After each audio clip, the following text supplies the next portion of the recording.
માન્ય ગૃહમંત્રી સાહેબ અને માન્ય ડીજીપી સાહેબની ખાસ સૂચના હોય જે ખાસ કરીને ગુજરાત સરકારે જે 100 કલાકમાં જ અસામાજિક તત્વો વિરુદ્ધમાં ખાસ કડકાઈભર્યા પગલાં લેવાના છે. એના અનુસંધાને આજરોજ બનાસકાંઠા જિલ્લાના પાલનપુર શહેર ખાતે જે એરોમા સર્કલ ખૂબ જ ગીચ છે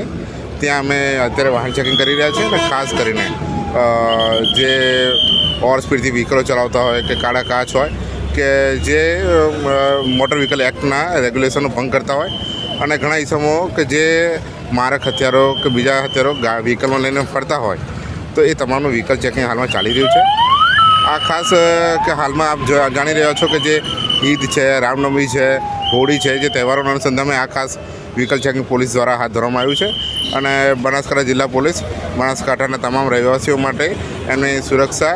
માટે કટિબદ્ધ છે અને એના અનુસંધાને હાલ ખડે પગે પોતાની ફરજ બજાવી રહી છે.